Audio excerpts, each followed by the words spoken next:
Hi, everybody. Welcome again to Literary Tuesdays. I'm your host, Marilyn Alexander. I'm a publisher and the founder of Destined to Publish. Destined to Publish is a Christian-based, independent, hybrid publishing company with a focus on literary coaching.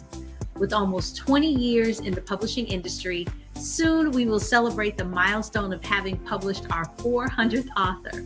And our authors are both nationally and abroad. Our goal is to take each and every one of our authors by the hand and walk them step by step along their publishing journey. Because I believe more than anything else that just because you're self-publishing does not mean you have to publish by yourself. It is the month of March and it is National Reading Month. Just in case you didn't know. So this month, I would like to focus on books that are just really, really good reads. And we're beginning the National Reading Month with a story called After the Storm. And this book is by Carolyn Sanders Cox. Let's take a listen to our interview. I am so excited. How are you doing? I'm well, very well. I'm in the house. I'm home, and I don't mind at all. Yeah.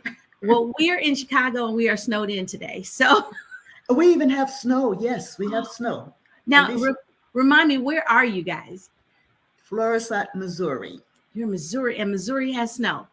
Yes, probably like 3 inches. I'm guessing probably 3 inches. Now that doesn't happen very often. I don't think so. Okay. No, we've only been here 2.5 years. Okay. So, okay. But I like it. I am so glad. Yeah, we're thinking of warmer climates, but I don't want to go there. So, Miss Carolyn, tell us a little bit about yourself. We'll start there, and then we'll get into After the Storm. Oh, okay. Well, I was actually born in Alabama. Into a large family, my grandmother and grandfather. When I was born, I already had 5 first cousins in the house. Wow. Yes. We even had dogs and cats. So we were a big family. Grandmother and Papa were so precious. Our parents were still in Chicago. Mm-hmm. But I'm glad I got to grow up to my teen years in Alabama. Yeah. So now you came to Chicago and now you are not in Chicago. So right. Your migration, how and I don't want to take too much time, but I do want to know, when you were here in Chicago, how long were you actually here? Probably 50 years. Wow. Okay. Yeah. After my grandmother passed, my mother, by that time I had 4 brothers as well. Okay. So everybody came to Chicago. Okay. And we stayed. Yeah. So up to mid-teens, I was in Alabama. And then my grandmother passed, so we all moved to Chicago. And that's where we lived the rest of our lives so far. And until now, when my family moved to Florissant, Missouri. I got married, been married for 47 years. Congratulations. 2 children and 3 fabulous grandchildren. They are so old. They're awesome. Now, I know that you have been writing forever, since I've known you. Mm-hmm. So I want to talk a little bit about what inspires you to write. I do know. My grandmother, as they say, could not read and write. She told us many times that she didn't get to go to school because somebody had to take care of the children, quote unquote. So she was doing other things, but she was adamant about everybody in the house reading and doing their lessons, as she called them back then. And by my being under 5 older children, I learned to read whatever they were reading. And I also um, began to make up stories in my head because I didn't know how to write at that time. But I was writing what they call serials now, the Days of Our Lives type thing that came on every day. I was doing that in my head. So when it was time to go to bed, I would start my story, my going to sleep story, from where I left off the night before. And then I started writing songs and I started writing poetry. And as I do so many times now, I would write my little poem and I'd give it to somebody. And as they say, the rest is history. I've never stopped writing. Yeah. That is so wonderful. And I'm waiting for that story to come out too. Something about legacy and something to pass down, to your children, your children's children's children. Just about the legacy and the way that you grew up, because I think that there is definitely a different there's a difference in the legacy, the I want to say the way that our children are raised, the importance that you all had on education. While it is still important now, I don't think our kids are as it's not as ingrained in them as it was them then. I agree. But I definitely think that those stories need to be told. And they need to be told from people that we know. They need to be told from, the person that we can touch. So that doesn't seem like it's so far away. Right. So that is definitely, I think, something, and I'm waiting for that book. So let's get you writing for that one. So now you talked about your series and your bedtime story. So how did the story for After the Storm, how did that come about? That's quite interesting because initially, I think I was sitting at the table. There had been some tragedy in a family, and I'm sitting there, supposed to be eating my breakfast, and I was thinking about the family. I'm thinking, oh my God, I know we say it, but they just need to get it that this too shall pass. After the storm, they'll be able to live again. They'll be able to kind of hang in there in spite of how they feel right now. And, I always have pencil and something near. So I just started jotting. And I had no clue, however, that it was going to turn into a novel. A novel. The idea would turn into a novel because the first time I shared something from that, and it was really just, I was given an opportunity to say a few words. And I started talking about After the Storm. And that was it. I thought. And then I wrote some more. And then I wrote some more. And I said, look, I don't write long stories. I like 100 pages or less. I know. It kept going and it kept going. I'm thinking, this is a real book. This is a real story. Yeah. And that's when I realized, I was okay, what are you up to, God? What are you up to, Father, here? What's up?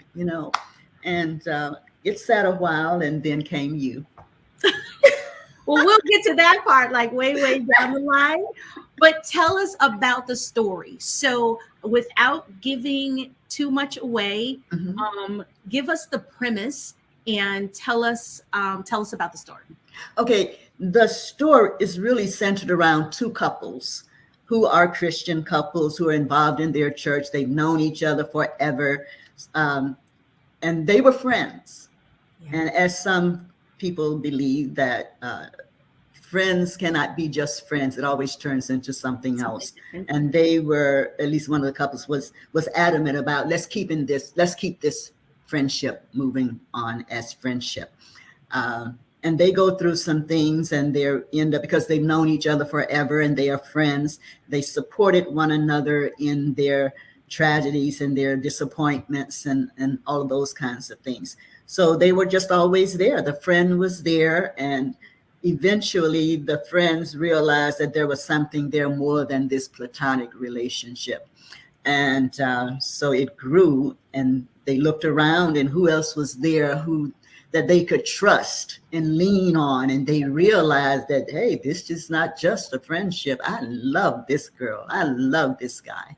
And eventually, after some breakups and some disappointments, they end up coming together saying, yeah, I really love you like that. You're really mine. You're the one, kind of thing.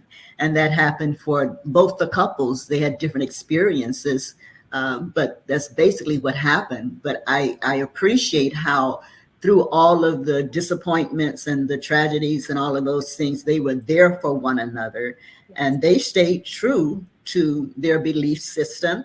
They stayed true to the friendship and ended up coming together in happy marriages.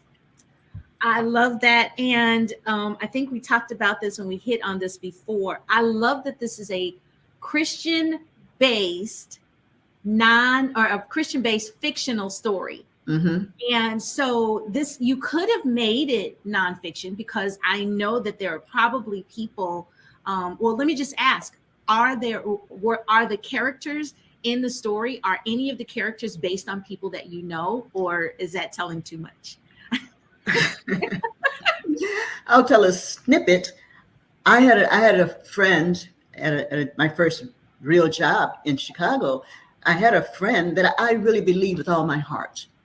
Really precious guy, just picked me up for work, waited after he was done for work and would take me home, because we lived a block apart and all that. And I really believed that this guy was just my friend, and he understood that, there was nothing going on. I just adored him as a friend. And so I remember when he leaned over to kiss me one night, and I'm thinking, what are you doing? and his heart was really broken. But we're close, and we were close, but we were not that kind of close. Yeah. So maybe a little bit of that came from that experience, because there are people who doubt that men and women can have platonic relationships and really love one another and all that. Mm-hmm. I'm not sure I do. I agree with that. But I think a little bit of that experience was kind of trickle into the novel. Yeah. Yeah. Now, does Mr. Harrison know about that story? Yes. Okay. In fact, he said recently, so-and-so really liked you. So we were friends. Yeah. Yeah. Yeah. And I love the fact that this is a story about love, and it is a real love story. Like mm-hmm. I can read this as a Christian, and I can understand the relationship mm-hmm. as a Christian. And when I pick this up to read, I will not have to put down my Christian values. Yes. Can you say and talk to us about that? I think that's an important observation, because so many people believe it has to be one or the other. Yeah. But love is true. True mm-hmm. love is, we get it from God himself, that love is real. And that is really the kind of love that he wants us to understand and really to buy into, that I love this person not because they have money or they whatever. Yeah. I love this person for real. They might fall a little short or whatever, but I love them. And if we really recognize the love of God, and we find somebody who really loves us because of us and because we are precious to them as we are to God, I think we could appreciate one another so much better. Yeah. And that all of that is wonderful. And like I said, we get so many people mm-hmm. as publishers. We get so many authors who come to us, and their lens mm-hmm. is so worldly, right? They have a worldly lens. Mm-hmm. And because of their worldly lens, their book becomes just another story. Mm-hmm. And I think that there are not enough Christian-based fictional books mm-hmm. that you can just, like I said, you can take your spiritualism, right? Mm-hmm. You can take that and you can put that to the side, but you don't have to take off your salvation. Right. And I think that is so good. Mm-hmm. I can pick up this book and I don't have to be cursed out. I don't have to be sexed out. but the story is still the story of love. And Mhm. it is important, I think, for people to understand that you don't need all of that Right. to bring into and to bring into a book. Not only that, if you love stories, there are Mhm. love stories that are out there that you can enjoy Mhm. without having to, like I said, take off your Christian hat. Mhm. So I'm grateful just because I know that that is your character, Mhm. and I am grateful that even as you're reading the pages, you're drawn into the story of both of these couples, and that they are real stories, right? They are not like, it's not something that is unbelievable. Right. Mhm. It is not. It is something that couples go through, and I'm trying not to get into the it is, there are things that couples go through on a daily basis, Mhm. Sure. right. Yes. So I want to talk about your characters a little bit. I know that you were saying that one of your characters, well, the scenes are kind of based on something that happened to you years ago, but Mhm. are your characters based on anybody that you know? Not really. Not that I'm aware of. I wasn't aware of it. I never really thought of the individuals as such. It it really just started and it continued to flow, Okay. really. Okay. And it's been a few years since I wrote it, so I don't, but I really cannot pinpoint anybody in particular. Okay. Um, they just developed, Okay. and So I when you really thought about your characters, what qualities were important for you as a writer to make sure that were developed in the book?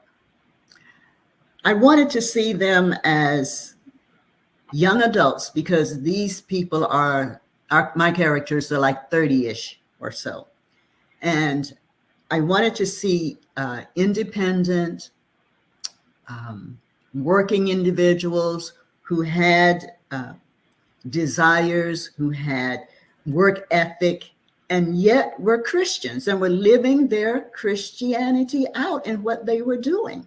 Yeah. Um, there was, to my knowledge, there's no cursing in it. There's no clubbing, and Yeah. there's no some of this other things that are so prevalent many times that people talk about.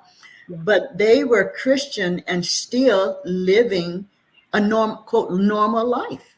Yeah. In that they were living the way that quote unquote they're supposed to live.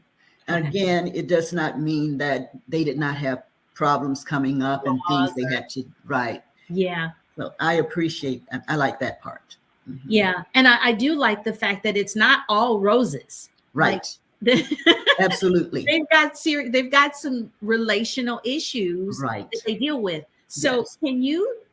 if you know of off the top of your head, are there any what can you tell us that if a person is picking up this book, what will they learn about relationships as a specific, in one thing in specific, and then as a whole, and as a as a whole?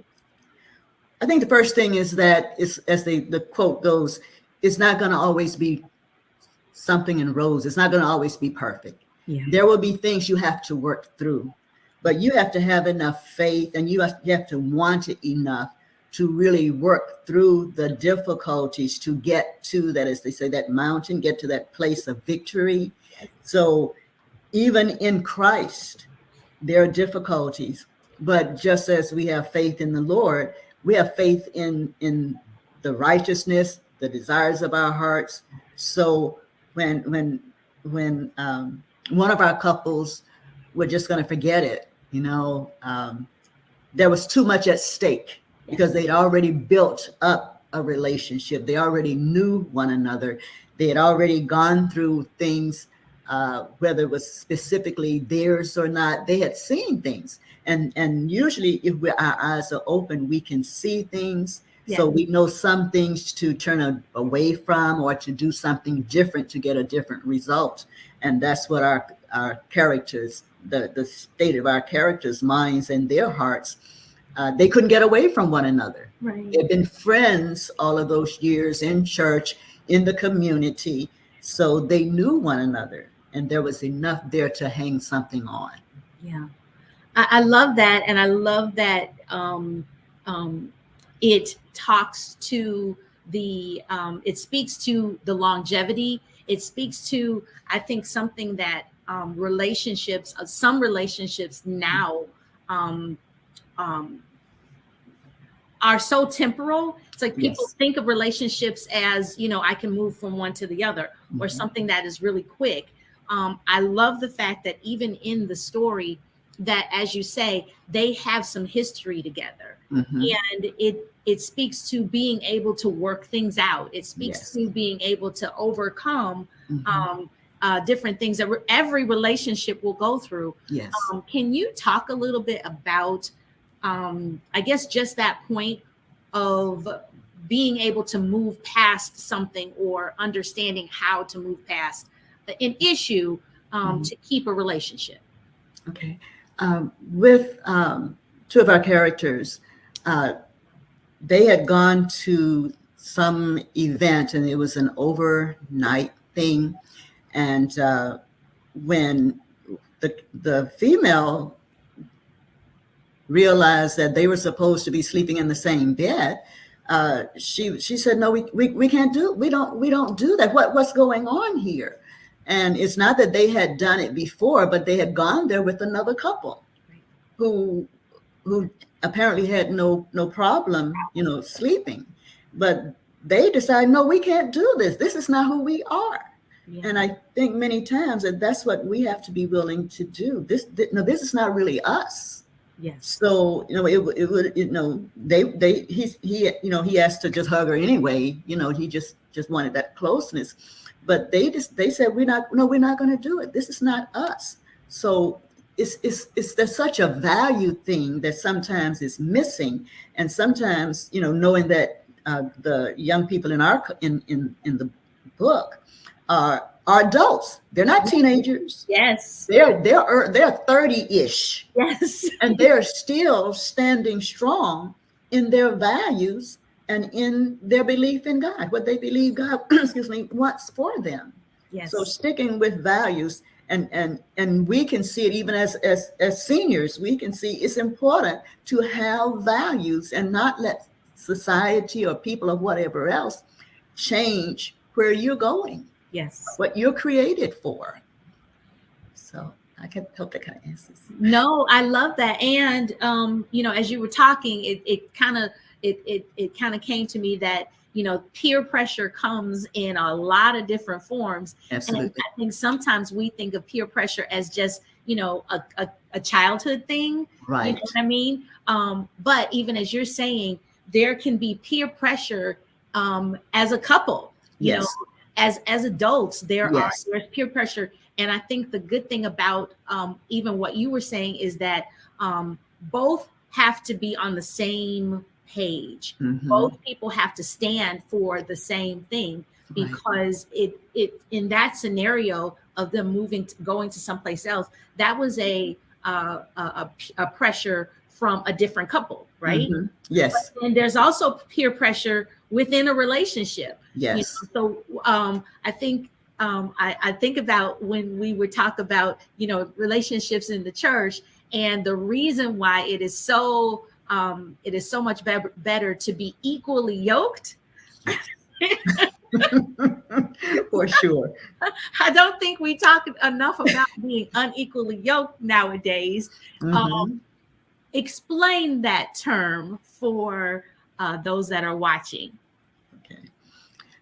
Basically, I guess in a nutshell, today we say being on the same page. But if you believe that eating cabbage is great every day, and you're yoked to somebody who believes you have to drink a quart of tea every day, you're going to have some difficulty, because I mean, you don't have any more tea left, and they're going to be upset because I need my tea, and the other one has to be this kind of thing. But if you learn to work together on some things, I don't have any tea, but how about some spinach or about whatever. But that thing is, it's important to have the same value system. Now, if one of my characters said, "Oh, this is fine, let's just do this," and the other said, "No, I don't think so," then there's going to be some static there. There's going to be some disagreement. But since they were both Christians, believed in doing the right thing, believed in the word of God, and they are just going along, and if neither one had said anything, they could have been just like the ones who, that's just what they do. Exactly. So it's important to be in communion, to be in relationship with somebody who has the same values, who believe the same thing. If the guy believes in having 10 children and she said, no, I don't want but 2, you got an issue. You got a big issue. Right. You have an issue. So you have to come together. Okay, I believe this and I believe that, and there are some areas where you can come together and you can make some kind of, I don't want to say compromise, but you come in agreement. Yes. Okay, well, we can't do that. We can't do that. We have to do this. And that's important. So important.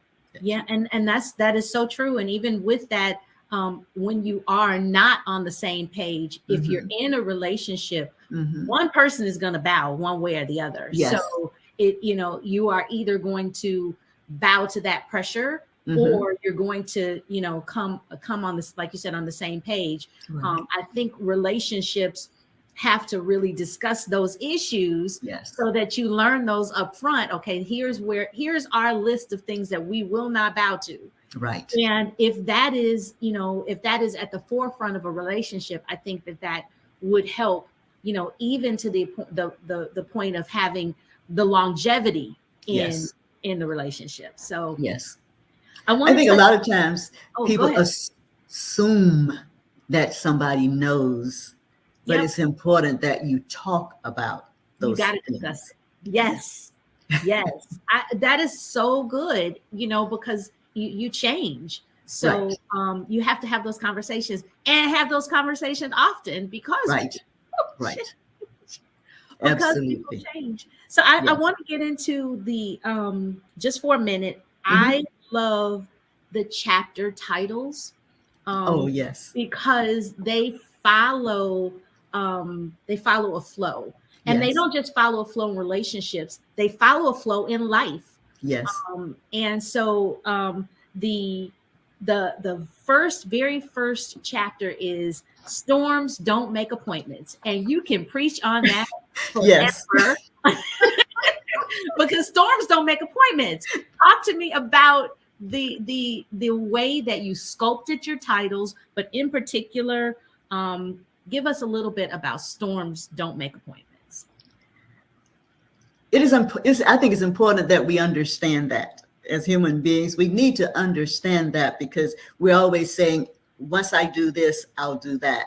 And you can't put it on your calendar. Yes. A storm. So when things happen, you have to have a go-to. Yes. And it can't be just putting on a coat and going in the basement. Storms don't make appointments. So you have to have something in you, or you have to know something that in spite of the storm, I can still keep going.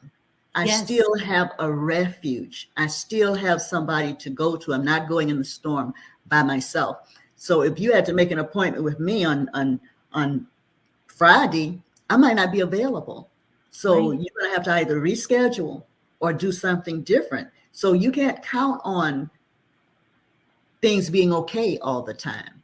So you have to have something in you so that you can manage when the storm comes. And that's the same as in relationships. So what are you going to do? You're just going to get mad and quit and run away?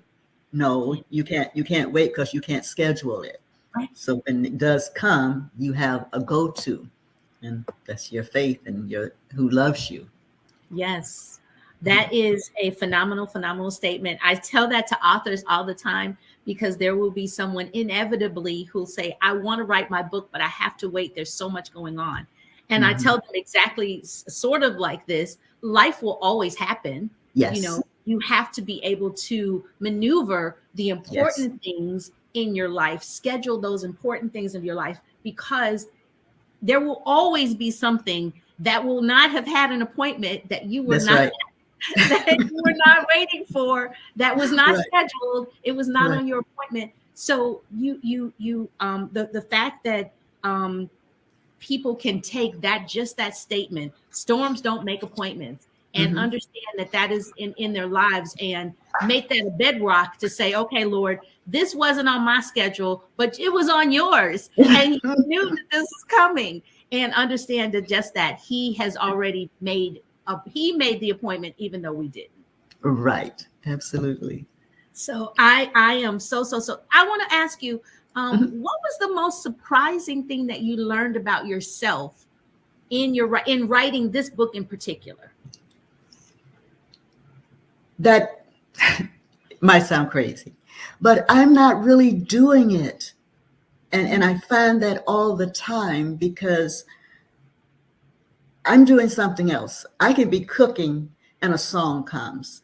I could be doing something else. So I know that my writing is definitely inspired. Yes. I don't make appointments to write. I don't sit down to write.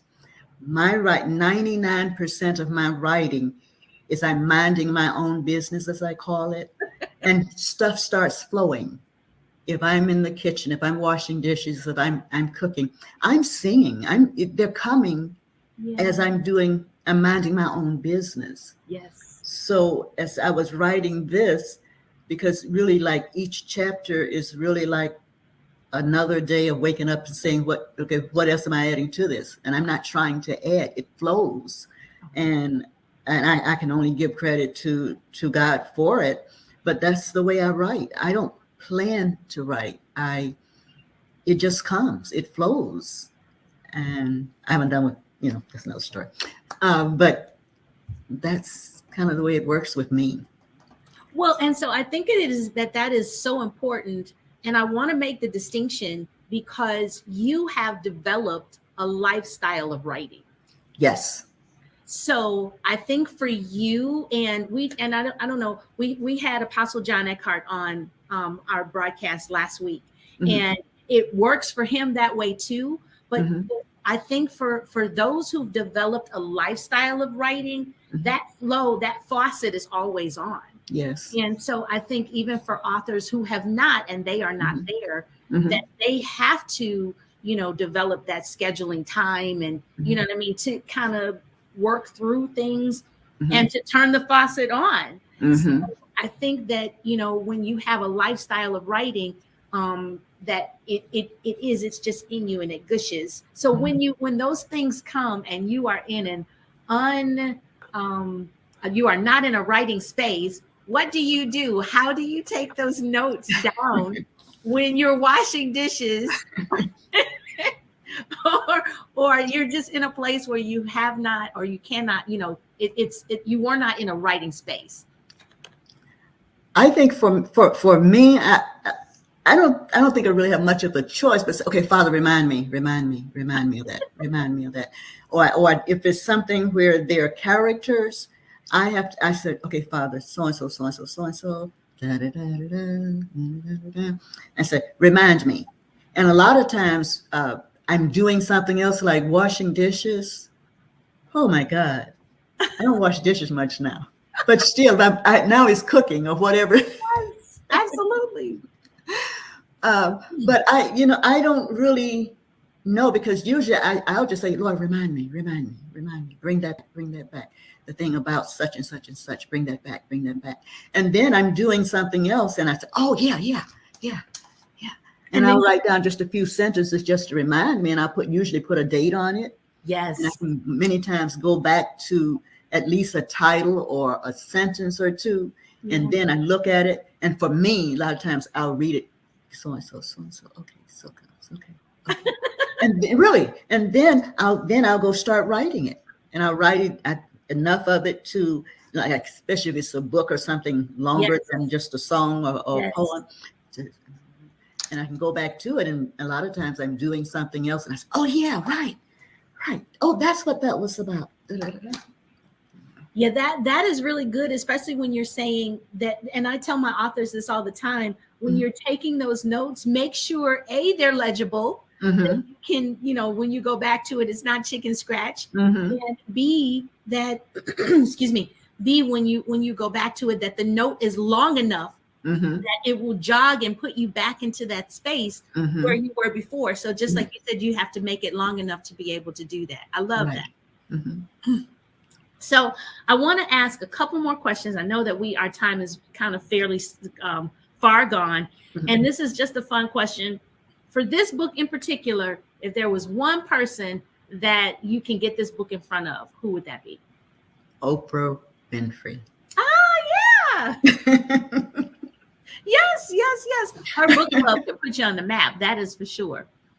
I was saying her book club would put you on the map.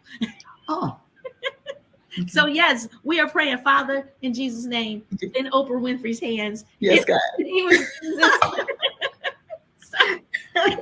Now, Pastor Cox, this story, before you published it, how long had you held on to it before we kind of talked about it? Oh, wow. At least 3 years. Wow. Okay. And in your writing, do you recall how long it took you to write?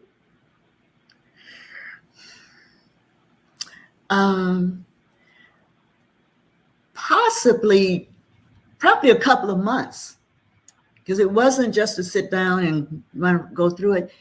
I kept getting another quote unquote chapter, and then I didn't mention so and so, and then I would get that one done. And again, I'm conscious of how long a book is. Like I said, that's the longest book I've ever written. Yes, but it's so good. It is so good. Well, I am really, really excited that we were able to walk you through your journey of publishing. Yes. The writing part you had in the bag. And then I don't even know how the conversation came up when it was time for us to do it. But I am so very glad that we were able to walk you through this journey. Is there anything that you would like to say about the publishing process?